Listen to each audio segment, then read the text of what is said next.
Olá! Hoje no quadro Raio-X nós vamos falar sobre a margarina. Um produto que está presente na mesa de muita gente. E para muita gente é considerado um alimento saudável. Por quê? Porque entre a manteiga e a margarina, muita gente acha que a margarina ganha. Mas a coisa não é bem assim. Aqui a gente colocou como que a gente chega até a margarina. A partir de um óleo, esse é um óleo simples de cozinha, que vai para a indústria, isto é, batido num grande liquidificador industrial, sendo adicionado algumas substâncias químicas, até virar algo parecido com esta imagem aqui, tá? Isso aqui é um produto intermediário entre o óleo e a margarina. Antigamente, até bem pouco tempo, era adicionado hidrogênio a este óleo que é líquido, certo? Ele se movimenta, ele é líquido em temperatura ambiente. Isso aqui também é uma gordura, mas ela é sólida. Por quê? Porque foi adicionado hidrogênio, então virou uma gordura hidrogenada. A gordura hidrogenada tem uma característica de ser gordura trans, de formar quimicamente uma substância chamada gordura trans. E a gordura trans é sabidamente uma gordura que pode levar ao aparecimento, ao desenvolvimento de doenças cardiovasculares. Ela aumenta aquele colesterol LDL, que a gente chama de colesterol ruim, que não é tão ruim assim. Se ele está no corpo, se Deus fez a gente com colesterol LDL, é porque ele tem uma função. O ruim é dele estar elevado ou dele estar, como a gente chama tecnicamente, oxidado. E a gordura trans faz essa elevação e a oxidação. Outra coisa que a gordura trans faz é diminuir a quantidade do colesterol protetor, do colesterol HDL. Ela aumenta muito mais o LDL, o ruim, do que diminui o bom. E as duas coisas são igualmente ruins e predispõem a pessoa a desenvolver doenças do coração. Então, gordura hidrogenada, que é sinônimo de gordura trans, não deve ser consumido por ninguém. Nas embalagens, ela vai aparecer como gordura vegetal hidrogenada ou gordura vegetal, que é o muito mais comum de aparecer. A indústria das margarinas entendeu que isso é um problema de saúde e modificou o processo industrial, não mais adicionando hidrogênio, mas mudando o processo de endurecimento do óleo para transformar em margarina. Então, agora o nome é outro, é uma gordura interesterificada. Ela é muito recente, ainda de um processo industrial. Na natureza você não acha gordura interesterificada, é feita pelo homem mesmo na indústria.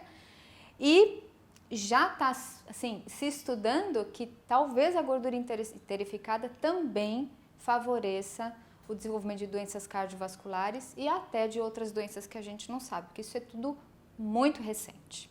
Uma diferença bastante importante entre a margarina e a manteiga é o teor de colesterol. Naturalmente, por ser um produto de origem vegetal, as margarinas e os cremes vegetais não contêm colesterol. Produtos de origem vegetal não contêm colesterol naturalmente. Então, até essas chamadas não contém colesterol que antigamente via na embalagem, agora já está proibido. Por quê? Porque eu estou induzindo a pessoa a achar que esta margarina não tem colesterol, como quando nenhuma tem colesterol. Por outro lado, as manteigas, elas contêm naturalmente colesterol. O colesterol, ele está presente naturalmente nos produtos de origem animal. Então, na manteiga, no leite, no iogurte, nas carnes e nos ovos. Então, aqui eu tenho colesterol, aqui não tenho colesterol. Aqui eu tenho gorduras quimicamente chamadas de insaturadas, aqui eu tenho gordura saturada. A gordura saturada, ela pode elevar o colesterol do nosso sangue. Então, quando a pessoa tem algum problema desta natureza de colesterol elevado, ela tem que moderar o consumo de alimentos contendo gordura saturada, como por exemplo a manteiga, como por exemplo o leite, o queijo, o iogurte. Quando a pessoa também tem problema de colesterol elevado, ela deve moderar o consumo de alimentos contendo gordura trans. Como a gente viu, as margarinas não contêm gordura trans mais, elas têm gorduras interesterificadas. Mas muitos alimentos contêm gordura trans. Essa gordura é adicionada, por exemplo, a sorvetes, bolachas, biscoitos, bolos. Para quê? Para dar consistência e para dar tempo de prateleira, para estender o prazo de validade. E para dar crocância também. Quanto mais gordura tem desse tipo de gordura trans, gordura hidrogenada, mais crocante é o alimento. No processo de fabricação da margarina, então, como falei, começa dos óleos, chega nesse estágio intermediário, até virar o que está dentro do potinho, que tem um aroma mais agradável, que tem uma cor mais amarelinha. Essa aqui é um produto mais esbranquiçado. Se a gente for cheirar, ele quase não tem odor. Mas aqui tem um produto mais aromatizado, então é colocado aromatizante. Porque senão, como a gente também come pelo nariz, não seria tão agradável comer algo branco e sem cheiro, certo? Então, para ter gosto, para ter sabor, é colocado aromatizante e é colocado também corante. Este é um produto extremamente industrializado e, portanto, não deve ser encorajado o consumo. Recentemente, o Ministério da Saúde lançou um novo guia alimentar dando diretrizes para o brasileiro consumir mais alimentos que vêm da terra. Margarina não vem da terra, margarina vem da indústria.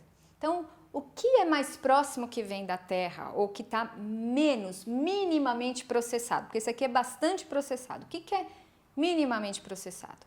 O azeite, que ele pode ser colocado no freezer com algum tempero da sua preferência, ele vai endurecer, vai ficar cremoso, vai ficar semelhante a uma margarina ou uma manteiga. Você pode usar, por exemplo, um pouco de óleo de coco para passar no pão, no café da manhã e nos lanches.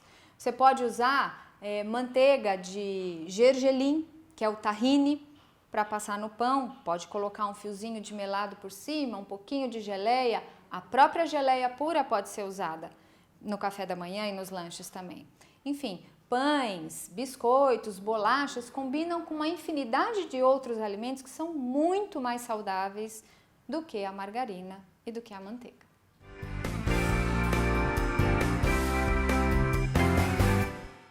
Nós somos o que comemos.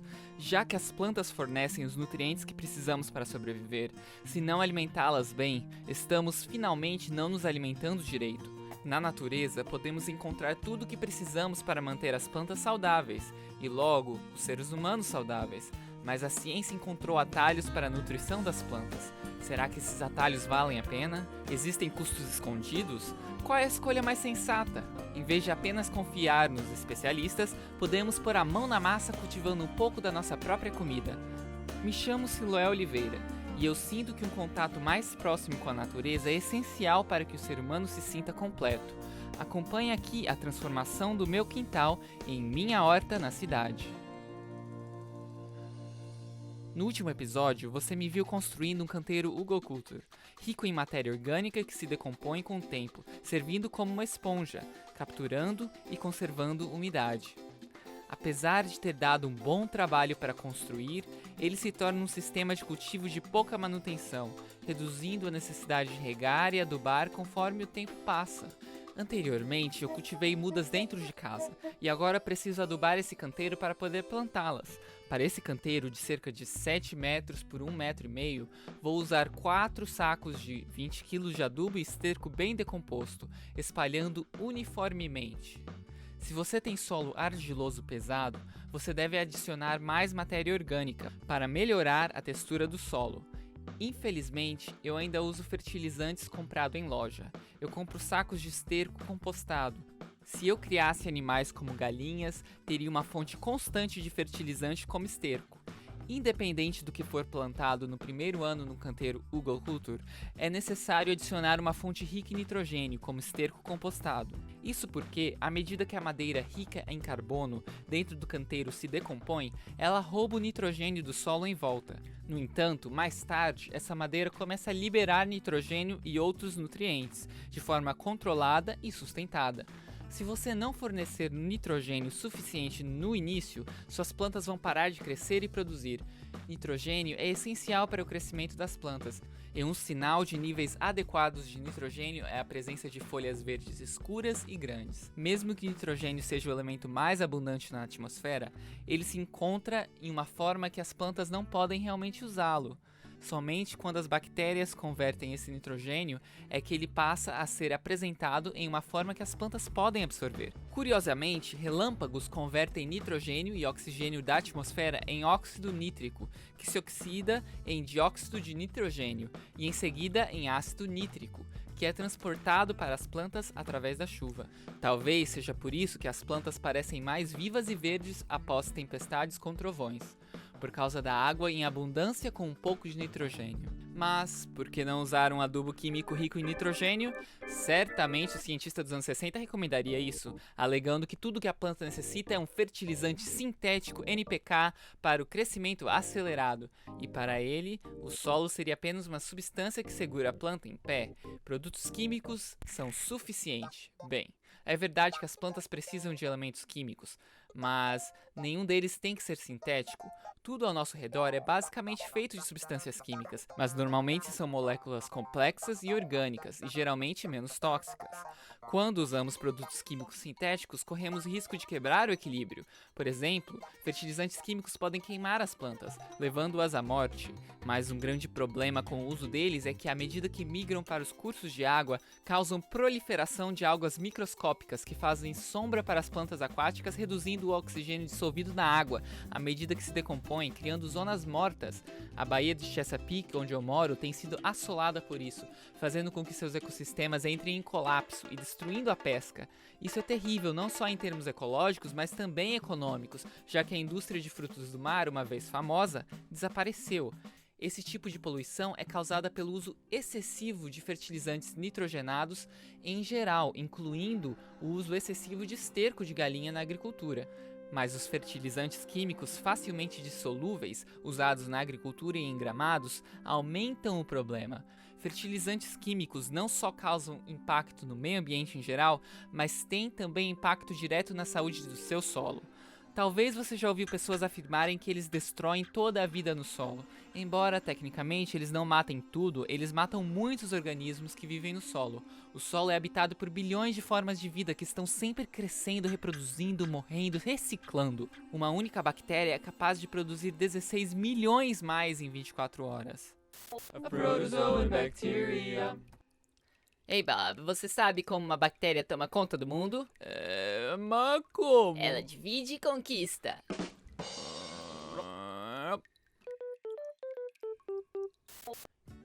Neste meu canteiro Ugoculture, eu também adiciono um fertilizante orgânico mineral seco. Ele contém todos os outros nutrientes necessários para a saúde das plantas. Não é preciso usar muito desse tipo de fertilizante. Embora seria bom se eu produzisse toda a fertilização dentro desse terreno, sendo assim verdadeiramente sustentável, usar produtos orgânicos, mesmo comprados, já é um bom começo.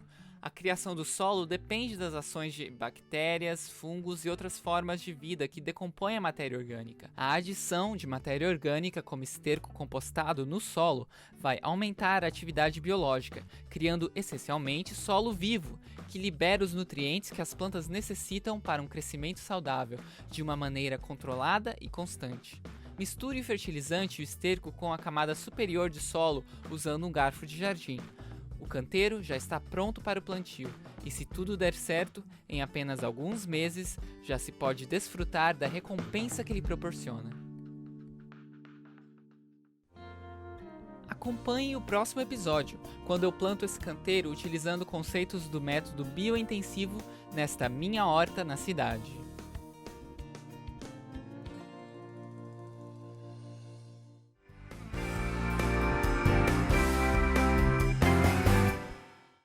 Olá, o tema de hoje é uma pergunta, mas uma pergunta que provavelmente você já se fez. Isso que eu quero é da vontade de Deus? Como descobrir a vontade de Deus sobre determinado assunto? A verdade é que há determinados assuntos que eles não são certo ou errado. Se uma coisa é errada, é muito mais fácil de decidir, não é? Você, eu vou ou não vou quebrar essa lei? Eu vou roubar ou não vou roubar? Isso daí não tem muito o que pensar. Isso está errado e pronto. Não é de acordo com as leis, tanto sociais, legais, digamos as leis da nossa sociedade, dificilmente será também de acordo com a vontade de Deus. Agora, quando duas coisas parecem que são boas, eu viajo para tal lugar ou para tal lugar, será que essa pessoa é melhor para a minha vida ou não? N perguntas, talvez algumas que você esteja fazendo, eu estudo esse curso ou não estudo esse curso? Será que é da vontade de Deus que eu faça isso? Parece que os dois caminhos são bons. O que eu vou fazer? A verdade, meus amigos, é que a vontade de Deus ela não é um destino, não é só um caminho. Se você está de acordo com a vontade dele, provavelmente tenha mais de uma opção. Isso se chama livre-arbítrio. Ele também deixa nas suas mãos, desde que você use tudo isso para poder servi-lo, fazer as coisas bem, ajudar as outras pessoas. Tudo isso pode ser da vontade dele. Mas eu queria colocar algumas dicas a mais, pelo menos 3 curtas dicas que pode lhe ajudar. Tem um verso bíblico que diz: buscai em primeiro lugar o reino de Deus e a sua justiça, e todas as outras coisas vão ser acrescentadas. Então, com base nesse verso, o primeiro, antes de qualquer outra escolha, é Deus. Eu me lembro uma vez uma história, uma ilustração que dizia que uma jovem ela começou a conversar com uma senhora que era uma pessoa muito respeitável, e ela dizia assim: eu não sei se esse jovem é o melhor para mim ou não. E ela então perguntou e disse assim: me diga que qualidades ele tem. Ela falou: ele é muito bonito. Ela disse: eu vou dar uma nota para isso. E botou um 0. Ela disse: ele é inteligente. Botou outro 0. É trabalhador, outro 0. Ela disse: nossa, mas tudo isso não vale nada? Ela falou: não. A pergunta que fica é: ele é temente a Deus ou não? Ela disse: ele é temente a Deus. Ela disse: isso vale 1. Mas 1 no lugar correto. E colocou na frente dos zeros, e agora esse jovem valia 1000. Será que isso que você está fazendo, essa pessoa, esse lugar, vai ser para auxiliar no seu crescimento espiritual também?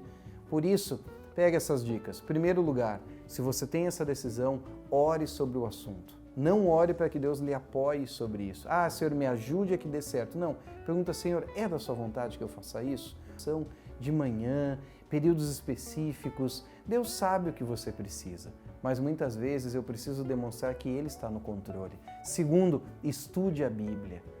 Talvez na Bíblia eu não vá encontrar a resposta específica que eu deveria encontrar, mas ela nos dá princípios, ela nos dá orientação. O Espírito Santo fala ao meu coração.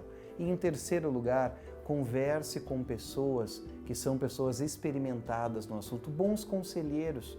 Pode ser um pastor, um líder espiritual, uma senhora, alguém de grande experiência na vida cristã. Converse com a sua família, converse com seus pais. Se você é jovem, adolescente, às vezes tem amigos e a gente começa a ouvir de pessoas que também não são tão experientes assim. Não menospreze o conselho dessas outras pessoas. Avalie tudo, retenha o que é bom, coloque tudo nas mãos do Senhor. Tenha um período de reflexão, de pensamento e depois decida. Não seja tão apressado. Às vezes, um dia ou alguns outros dias a mais de estudo e de oração podem fazer toda a diferença. Coloque isso em prática, certamente as suas decisões se tornarão muito melhores. Um grande abraço e até a próxima. Então, a automedicação não é indicada para nenhum tipo de caso, certo? Como nenhuma dor de cabeça, que o pessoal acha que é uma coisa leve, suave, e nenhum caso mais complicado como uma infecção. Então, a automedicação, você tem que ter uma orientação de um profissional qualificado, de um médico, de um farmacêutico, para você ter certeza dentro das dosagens, das prescrições, dos intervalos a serem tomados com segurança. Que fatores o médico leva em consideração a prescrever, então, um medicamento? Primeiramente, são os sintomas, os sinais, as queixas que o paciente está chegando no consultório e falando para o médico, né? Então, ele vai perguntar: quanto tempo você já está com essa dor? Você está tomando algum tipo de medicamento, fazendo algum tipo de tratamento, que isso é de extrema importância.